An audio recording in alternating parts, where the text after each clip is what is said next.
Olá, sexta-feira, 26 de novembro de 2021.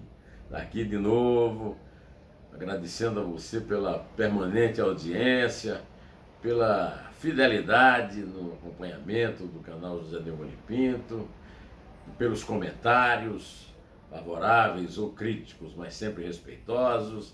Não vamos contar aqueles comentários que fogem à boa educação vigente no Brasil e que as nossas mães ensinaram. As deles não ensinaram, vão fazer o quê, né? Pois bem, hoje nós temos uma história se repetindo no Brasil. O Congresso brasileiro resolveu desafiar o Supremo Tribunal Federal e não cumprir uma ordem jurídica. Acontece o seguinte: o Supremo, por 9-1, que está com 10 ministros, não tem mais 11, está à espera da sabatina do André Mendonça, indicado pelo Jair Bolsonaro. Olha, estou maluco, para completar o quadro do Supremo, chamado Pretório Excelso, e então estão aí repetindo o que foi feito na ditadura. Eu me lembrei claramente do episódio do ato institucional número 5, quando o coronel Jarbas Passarinho, que foi também senador pela Arena do Pará, fez uma frase famosa quando foi decidido que o governo militar dos generais resolveu interferir nas instituições, fazendo uma verdadeira intervenção na ordem legal vigente. As favas com os escrúpulos. Meu amigo Juca de Oliveira, inclusive, escreveu uma bela comédia crítica, política, com a Bibi Ferreira no Teatro do Sesc, e foi um dos grandes sucessos da vida do Juca de Oliveira e da Bibi, né? Pois é, o que está acontecendo agora é esse desafio, as favas com os escrúpulos. Só que quem está decretando isso não é um coronel da reserva, são os presidentes das mesas do Supremo, da Câmara dos Deputados e do Senado da República. O senhor Rodrigo Pacheco e o senhor Arthur Lira, escolhidos numa eleição em que rolou muita grana, bilhões, numa tal de orçamento secreto, que foi denunciado pelo Estadão em maio, pelo repórter Breno Pires, da sucursal do Estadão. Pois é, está acontecendo agora a repetição do ato 5 com esses pais da pátria. O Arthur Lira está bancando o ajudante do Bolsonaro. E o Rodrigo Pacheco saiu ali do controle do governo para se apresentar no Partido Social Democrata do ex-prefeito de São Paulo, e se apresentando como candidato, digamos,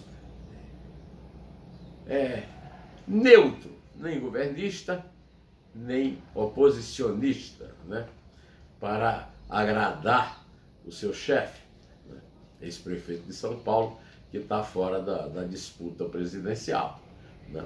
Pois bem, o Arthur Lira, todo mundo acha que pode estar mandando mais do que o Bolsonaro, porque manda nessas emendas de relator, e nessas emendas ele não quer dizer quem foi que usou dessas emendas de forma secreta, sigilosa, sem que ninguém soubesse, de verbas de orçamento, que são as verbas mais importantes da disputa política, né, para os partidos políticos.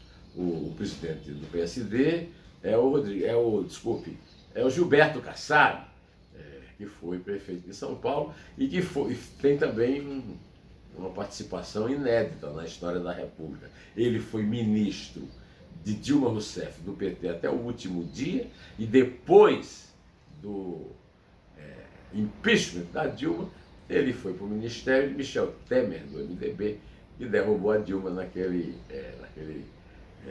impeachment que foi redigido pela Janaína Pascoal e pelo Miguel Reale Júnior. Pois bem, isso aí é de uma infâmia incalculável, mas nós temos que dizer que hoje o caso é de trocar o Ordem e Progresso da Bandeira para o as favas com os escrúpulos, porque esta república aí não tem escrúpulo nenhum, viu? Pois é, mas a Câmara aprovou por unanimidade o tal do Auxílio Brasil, que substitui a Bolsa Família do PT. A Bolsa Família foi criada, já foi explicado aqui na entrevista do Cristóvão Buarque, que foi reitor da UNB e governador do Distrito Federal, para obrigar as famílias pobres a mandarem os filhos para a escola. Era a Bolsa Escola. Bolsa tem a ver com bolsa de guardar dinheiro, mas também tem a ver com bolsa escolar, né? Não é o caso de Auxílio Família. Aí é uma esmola claramente populista, e é um populismo contra o povo. Mas eu tenho que admitir que a Câmara, sob a liderança do Arthur Lira, fez até uma boa emenda em relação à criação do Auxílio Brasil, que vai ser um pouco incrementado e que vai durar até depois da saída do governo Jair Bolsonaro, se ele, por acaso, não se reeleger no segundo turno como ele espera. O noticiário dos jornais hoje traz que depois da consolidação das vacinas, a corrida agora é pelo melhor remédio contra a Covid. O mundo inteiro, os grandes laboratórios, estão querendo repetir o enorme sucesso da vacina, especialmente no Brasil, que apesar do boicote, da sabotagem do Bolsonaro, teve sucesso por causa do SUS. Desculpe, eu estou gripado, hein? O SUS tem prestígio no mundo inteiro e fez um trabalho maravilhoso. Trabalho maravilhoso também continua fazendo o juiz Marcelo Bretas, atuando pela Lava Jato ainda no Rio de Janeiro. A Lava Jato de Curitiba foi desmanchada, mas a dele não. E ele acaba de condenar Carlos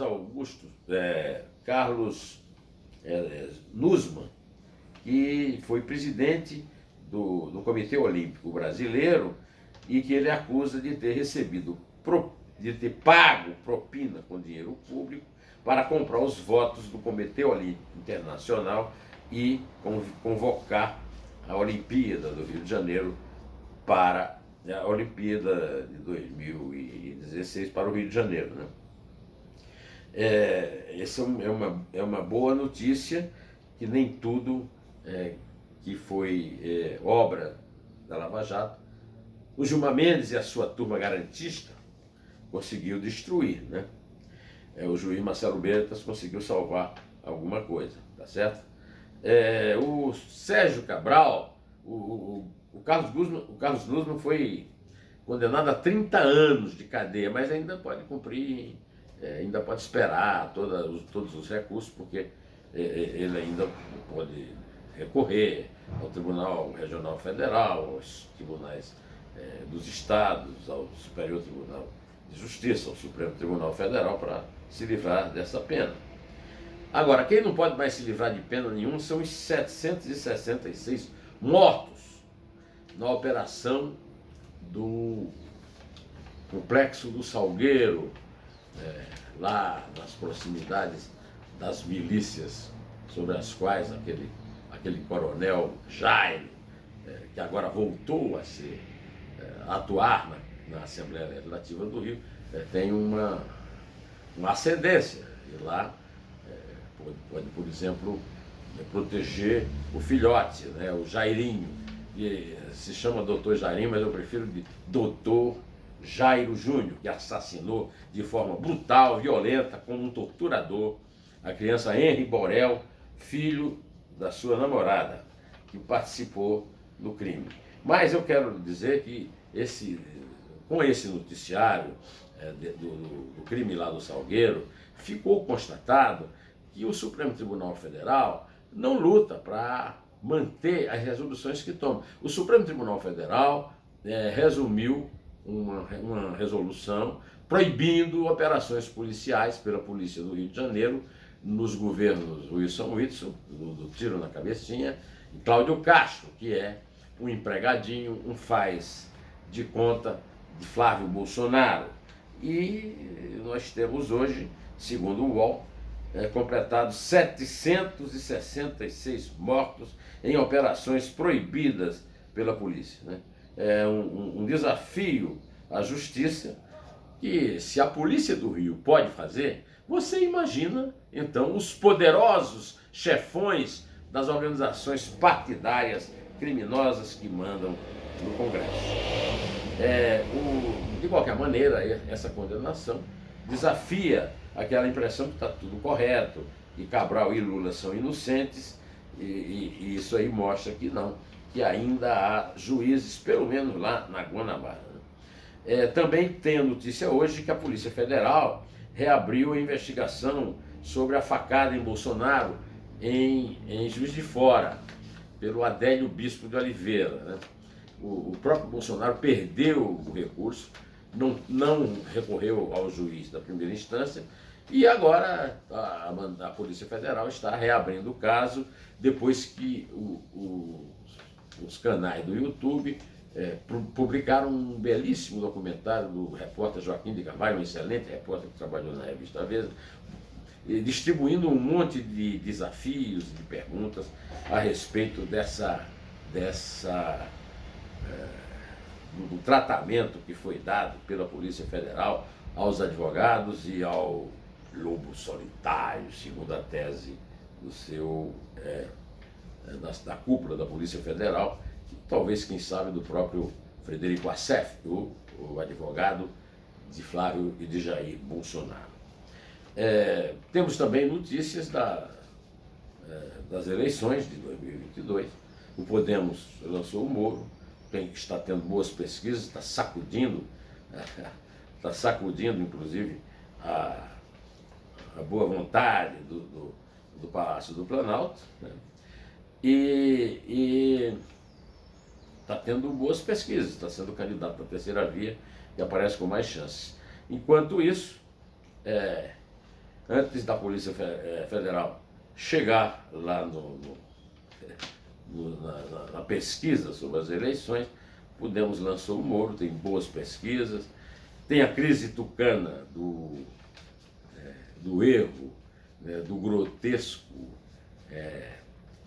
da grotesca prévia, que não conseguiu decidir quem era o candidato, quem era o presidenciável, e teve também a filiação do general Santos Cruz no próprio Podemos e a renúncia muito badalada de Mandetta, que foi o primeiro-ministro da Saúde do Bolsonaro, de uma pretensa candidatura pelo União Brasil, né, a soma dos partidos PSL e DEM, né?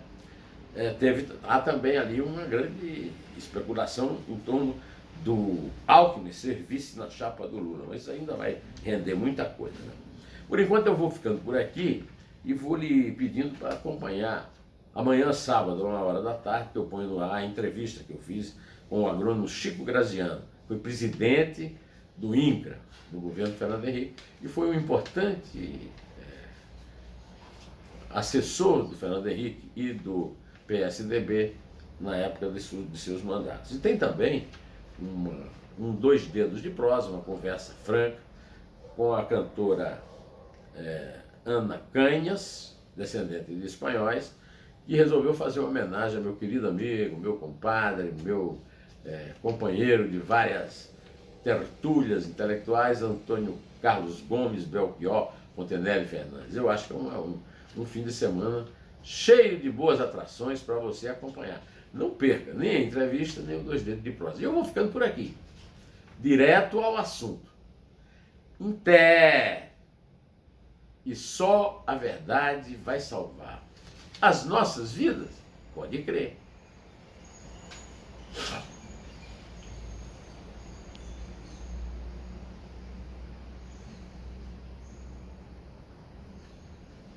Abel?